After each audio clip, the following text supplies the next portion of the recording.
Okay, there we go. Okay. So again, there's two ways that we use the training collar. One is going to be in a corrective manner if she's doing something she's not supposed to be. So if she gets really excited, Gabby, good girl. You're not going to jump on me, are you? Say no.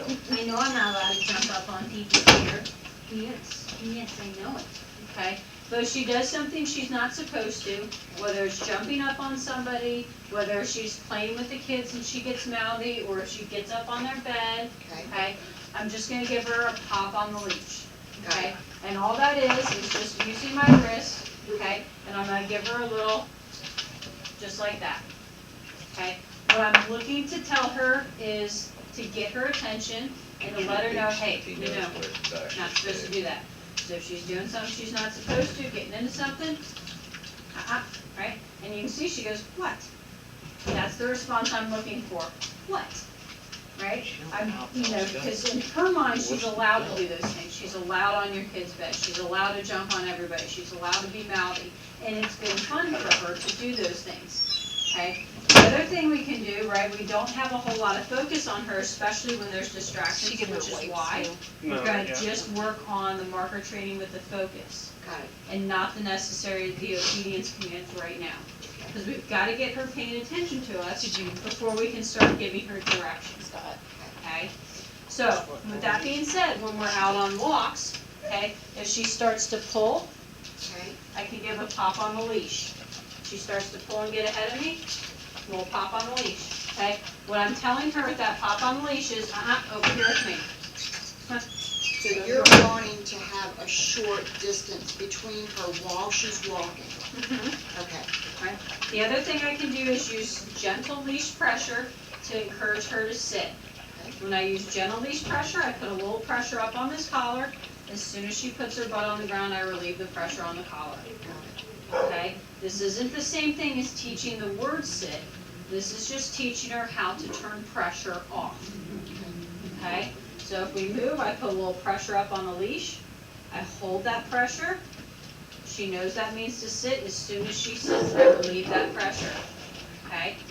The first time we worked on this, it took a while because she's used to pulling on leash. Right. And she goes, well, I'll just keep pulling on leash. Eventually, you're going to let me go.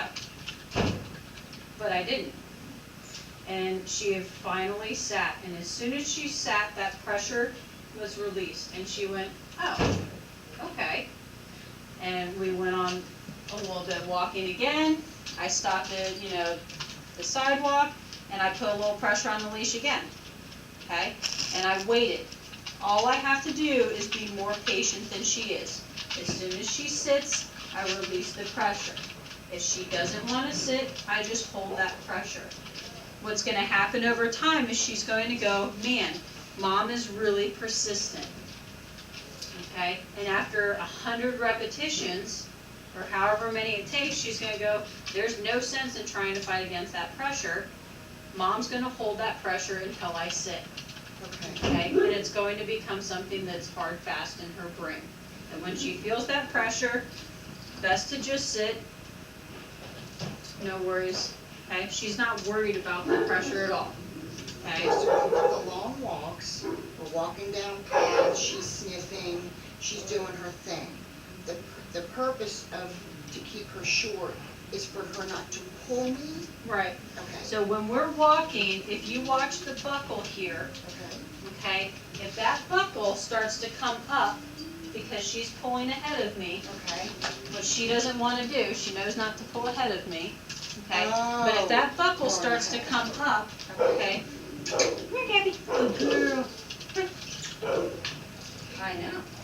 So if the buckle's down here, okay, and she's walking beside me and this buckle's down here like that, that's where it should be. Got it. If she smells something interesting, she starts pulling ahead of you, Okay. right, and you see that buckle start to come up. Got it. Before we get to here, okay, as soon as that buckle starts to come up, you're going to give her a little pop on the leash. No ma'am, no pulling, stay here with me. Okay, so that when you're walking, right, there's a dip in the leash here. Good girl. See, there's a dip in the leash here. If she starts to pull, right, Little pop on the leash, over here with me, good girl. Now, her big stimulant while we're walking is the squirrel. Yeah. Okay. When I get to some place where I want to let her stop and sniff and explore, okay, I'll get there, I'll give out a little bit more of this leash, and I'll tell her, okay. Oh. And I let her okay. go and sniff a little bit. She still doesn't get to drag you around, Right. but you're choosing to stop and let her investigate that spot. She's done her business. When she sniffed herself out, okay, let's go, Gabby. Little pop on the leash back here with me. Good girl. This has 6 cans, So for the different majority of flavors your in it. walk, You okay, know the flavors? she needs to stay with you, just like your kids stay with you on walks. Okay, you come to a crosswalk, you stop, put a little pressure on the leash. As soon as she sits, I relieve that pressure. This leash should have a nice dip in it. Okay. This buckle should be down. She starts to pull up, okay, that's gonna start to come straight. As that starts to come straight, hop on the leash. If you wait until she's already pulling on the leash, there's no pop. Hear that? I can't get a noise.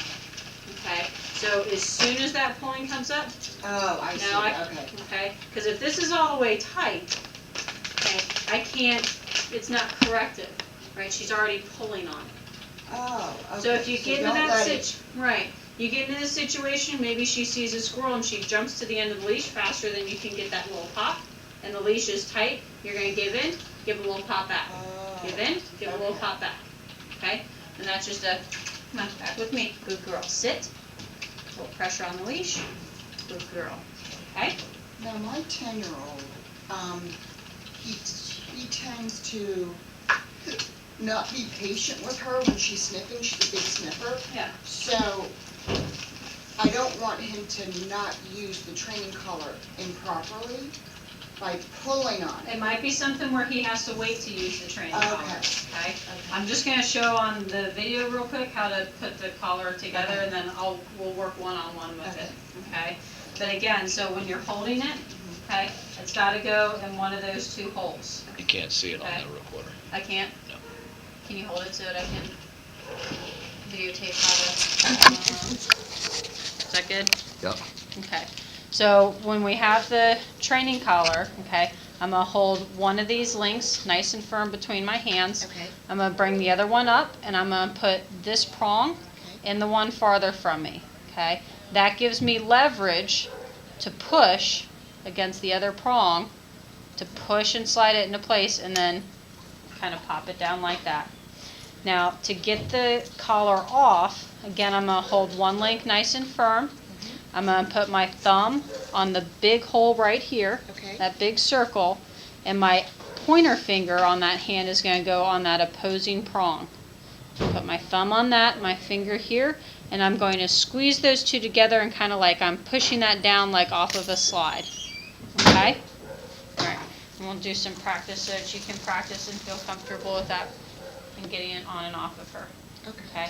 Again, this one, she's kind of in between sizes. It's a little too big, it's a little too small if I take an extra link out. But ideally, right, we want it to fit right behind her ears and just under her chin. Okay?